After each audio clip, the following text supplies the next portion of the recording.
Helena is survived by her loving mother, father, stepfather, brother, and sister, as well as an assortment of other grieving loved ones.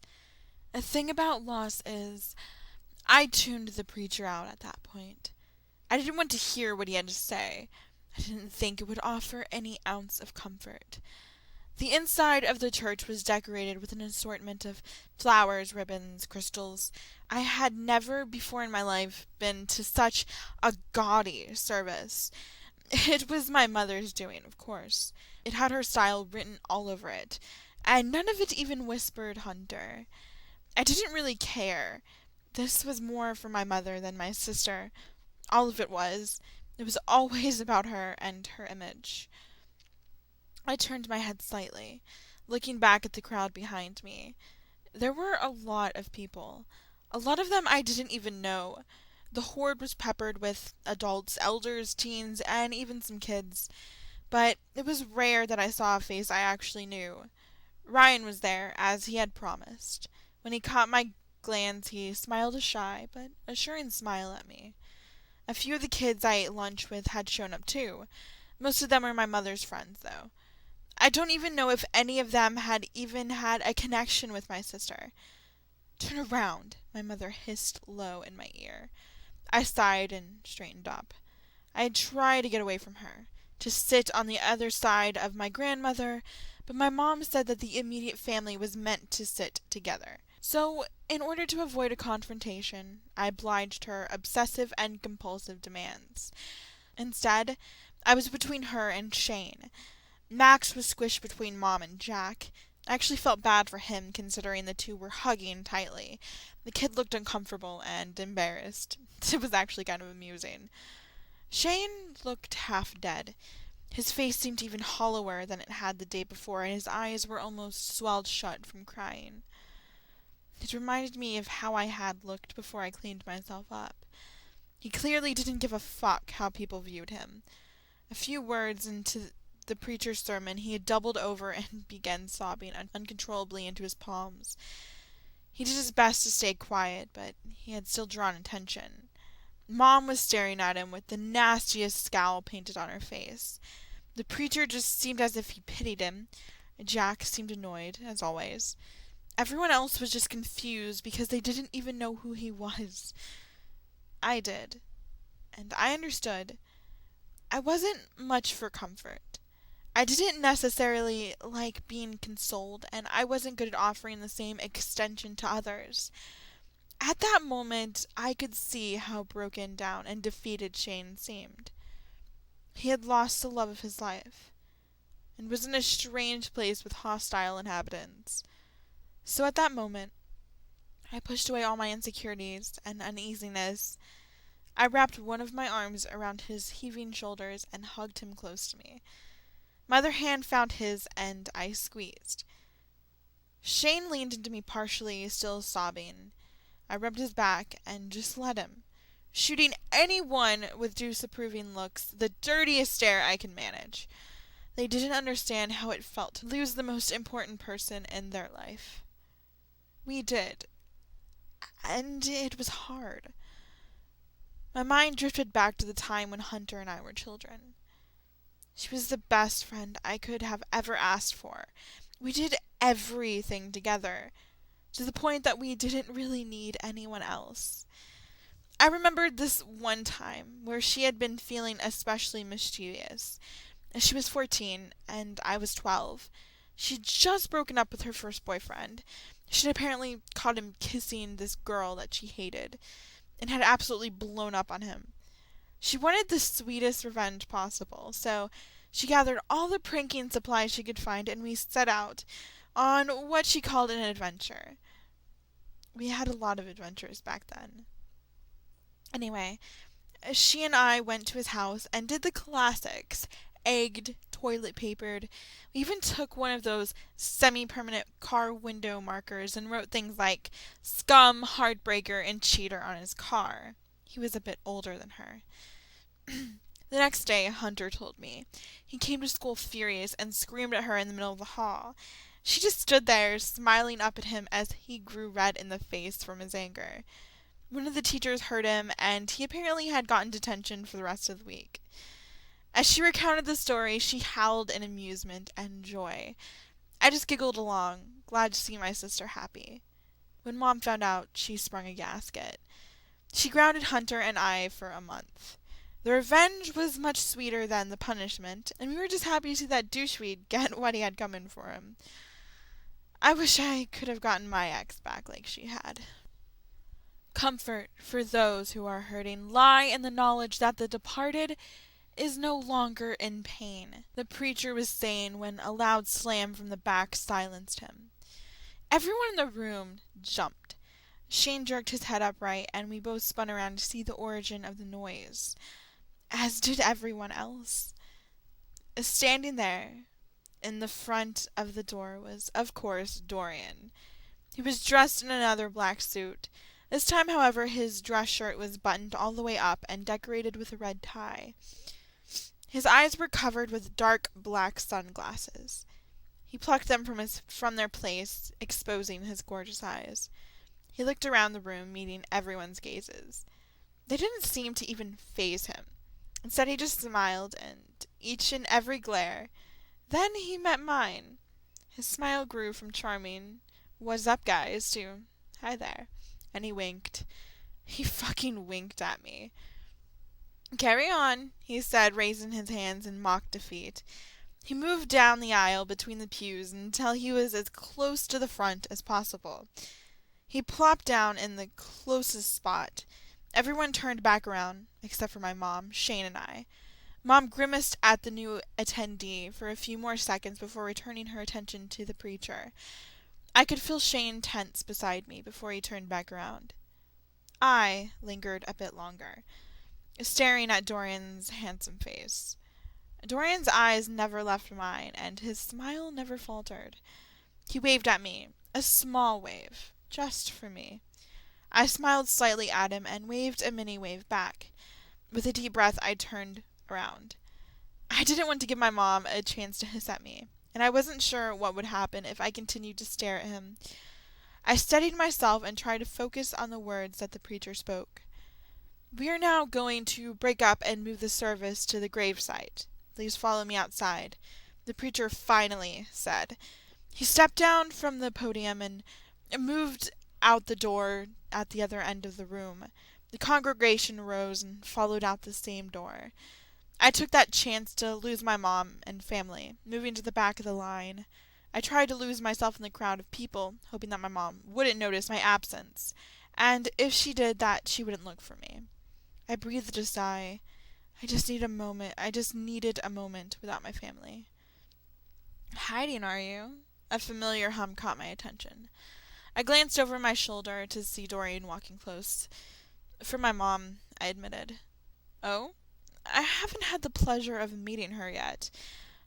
"Count your lucky stars," I hummed sarcastically. "I'm sure she'll make it her business to know you after that entrance you made." Dorian laughed. "What? I was fashionably late." I frowned at him. "This isn't a party, it's a funeral." He smiled assuringly at me. I know. I guess I can't avoid your mom forever. But I'm going to try until I meet her on my terms." I squinted at him. "Is that so?" He winked again at me.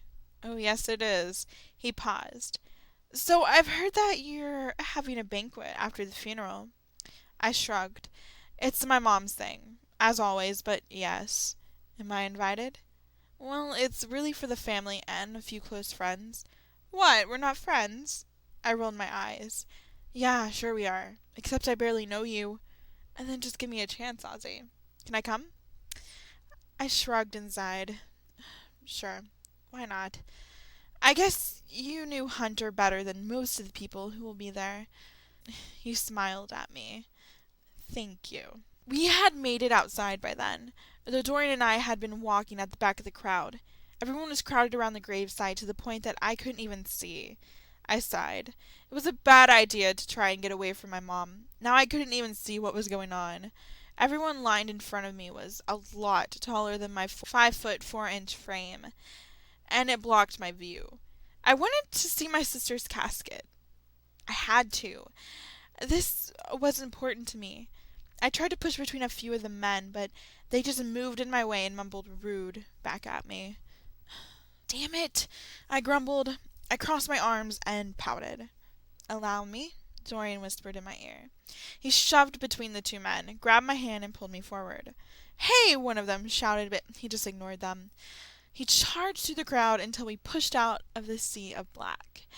And there I stood, on the edge of the plot looking at Hunter's casket, sitting on one of those weird platform things they use to lower the coffin into the ground. The same picture from the day before sat at the edge of the grave. Hunter smiled at me, and I smiled back. I feel ya, Mom hissed at me. Where Dorian and I had come out, we were a few grandparents and aunts between Mom and Jack. She was giving me a look saying, "Get over here now." I just ignored her. I looked back at my sister's picture and smiled once more. Dorian put his hand on my shoulder. At this point in the service, I would like to ask some of Helena's family and friends to come up and say a word about her. He glanced around. Does anyone want to speak about the departed? The sound of thunder clapped in the distance, drawing my attention to the darkening sky. Rain. How perfect would that just make all of this? I would like to share a few words about my stepdaughter, Jack spoke up. It was obvious he and my mother had already planned it. She smiled approvingly at him. I knew she wouldn't say anything. As the mother, she would be, of course, grieving too hard to speak publicly. Jack would be a good catalyst for the lies she would have wanted to say. Hell, she probably wrote it for him. Jack moved up to where the preacher had been standing, taking his place. He plucked a paper from his jacket pocket and cleared his throat. He didn't shake or stutter. He was used to the public eye. Being with my mother would do that to anyone. Helena was just 11 when I married Rebecca. It's rough marrying into a family already in progress. The girls hadn't really ever had a real dad.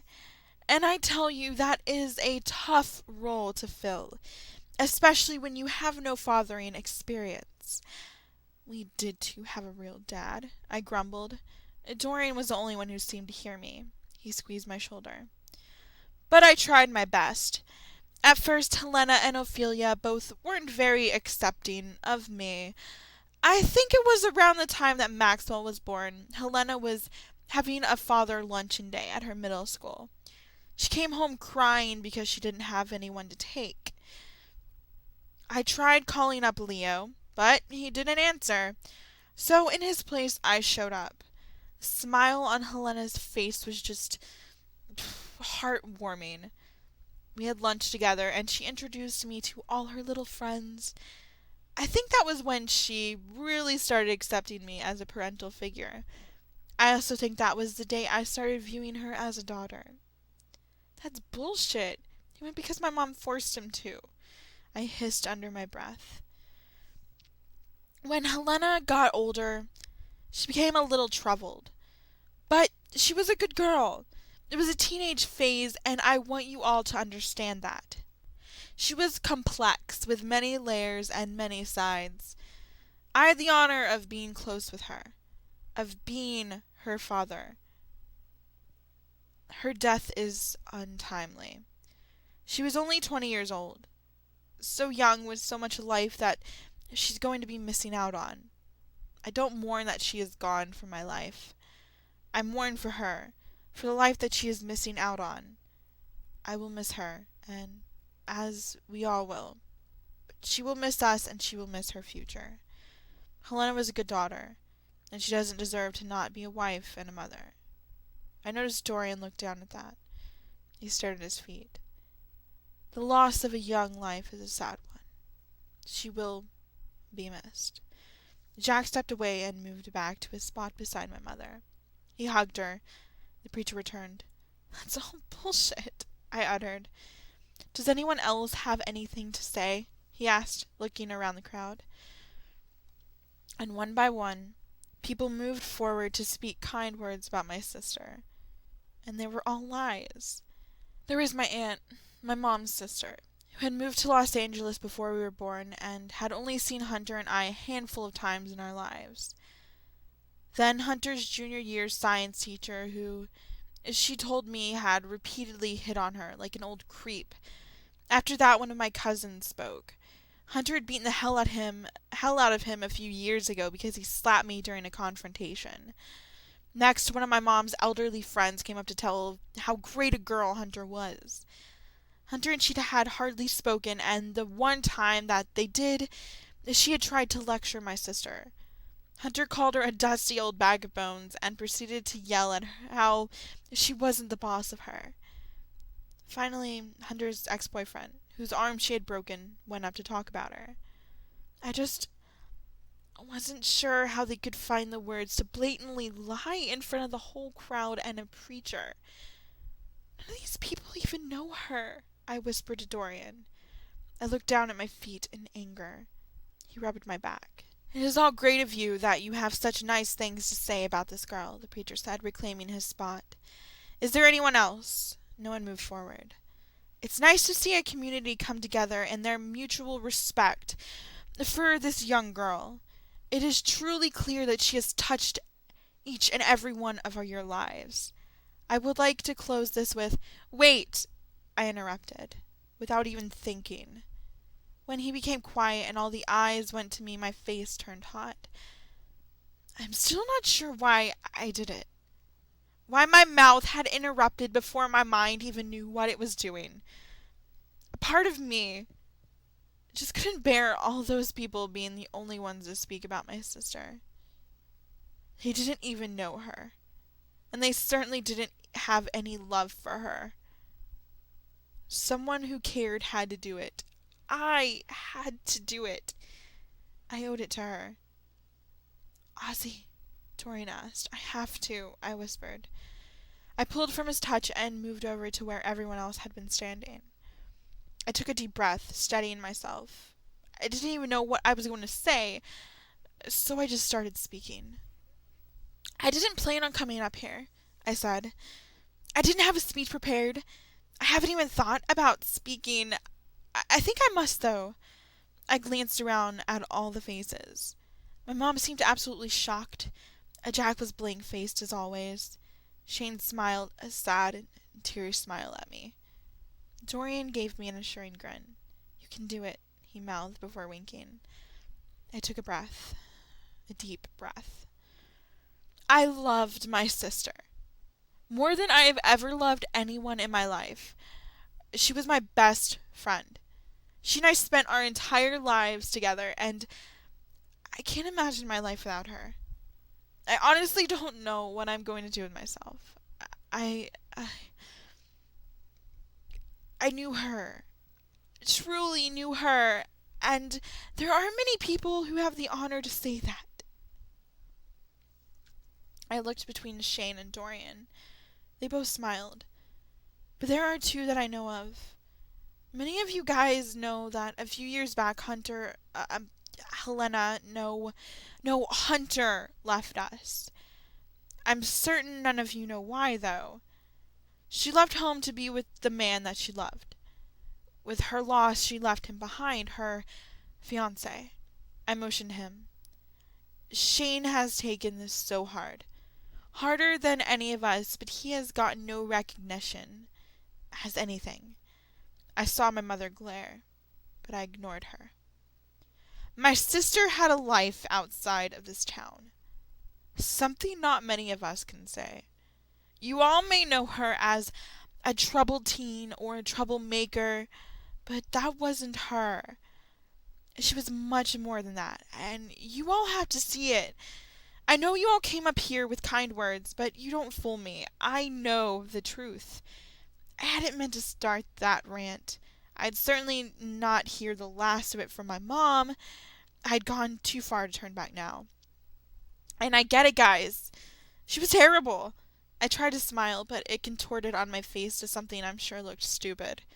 And you have the right to be mad at her, because I know she did some awful things to some of you. Good, I had fixed myself. But that wasn't her! That was just a side of her that you saw. She was loving. giving, protective, and selfless. More than you could ever know. I could feel the tears trying to escape. I blinked them back as best I could, but a few drops managed to leak. I think that I and Shane are so fortunate because we got her best. And we got her all. It kills me that she isn't going to get to have a future. She would have been a great mother. I smiled as tears came.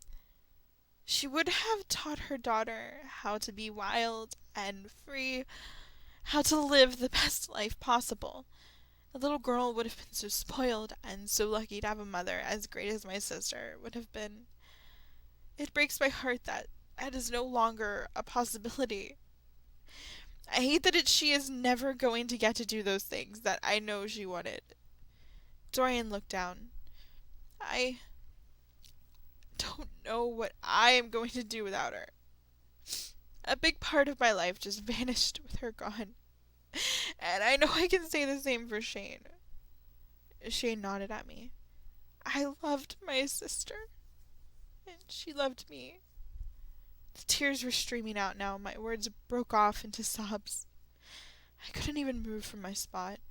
My legs were frozen, and the lump in my throat choked me. I covered my face, and I just began to bawl. I could feel my face growing hot. I was embarrassed that I had broken down in front of everyone, but I couldn't help myself. I could imagine everyone staring at me uncomfortably, feeling the need to comfort, but not wanting to because I was me. I could also imagine my mother staring in horror as her stone-cold daughter showed one of the strongest emotions possible. She would want to hug me, for appearances, but would be too angry to touch me. Jack would probably come to me and pull me out from in front of everyone. Great, like I wanted his help. Still, I couldn't animate myself. I just stood there like a fool, howling tears of grief in front of everyone. Then suddenly I felt arms wrap around me, and I was pulled against something hard. A hand stroked my hair. Hey. Shh, he hummed. Dorian, I murmured through my sobs. I didn't look. I knew the voice. Yes, he whispered right in my ear. Come on. With his arms wrapped tightly around me, he began to lead me from the center of attention. My legs were weak, and I felt a little disoriented. I was afraid I'd fall, but Dorian supported most of my weight as we shuffled away. It's okay. It's okay, he repeated over and over again. When we finally stopped moving, I felt another hand on my back. It was brave what you did, a cracking voice murmured. It was Shane. I grumbled something like thanks, but it was turned into gibberish by my hands. Fingers ran comfortingly through my hair. Dorian, Shane said in this odd tone that I couldn't decipher at the time. This isn't the time, Shane, he answered. The older man didn't reply. That was a great speech. What a brave girl, I heard the preacher say. Is she our final speaker? After a moment of no one speaking up, he said a closing prayer. I didn't really hear it, though. I was focusing too hard on getting myself together. The whole time Dorian held me close, hiding my tearful face from the crowd who didn't care enough to comfort me. We will now lower the coffin into the grave. Men? You should look, Ozzy, Dorian whispered. I sniffled, turning my head out of my hands and looking towards the plot. He didn't release me. He held me close while the cemetery workers lowered her into the ground. I would now like to ask any interesting parties to throw a handful of dirt on the casket as per the mother's request. Mom, Jack, and Maxwell all moved forward. Each of them gathered a handful of dirt and sprinkled it on top of the coffin. Mom was extra dainty about doing so, careful as to not get the earth beneath her fingernails. A handful of other people came up, followed in my family's footsteps, each tossing a handful atop the others. Rightfully, the three of us were last. Come on, Dorian whispered. He released me, took my hand, and led me forward. Shane followed behind us. Dorian grabbed a handful of the dirt and tossed it in, then Shane. I was last. I knelt near the pile and carefully scooped a sufficient amount into my palm. I moved to the plot and stared down at the dirty wooden box. Goodbye, Hunter, I murmured. I dropped the substance onto its place and moved away from my escorts. The cemetery workers proceeded to shovel the remainder of the earth back into its place, sealing my sister in her death tomb forever. It took a while for the crowd to dissipate, but eventually we all moved back to the church. Mother was busy working the crowd, asking those who she wanted to meet back up at our home for the banquet. I was convinced at that point that the day was never going to end. By the time we had finally left the church, I felt emotionally drained. And I still had another 2 hours of people, talk, and feasting to go.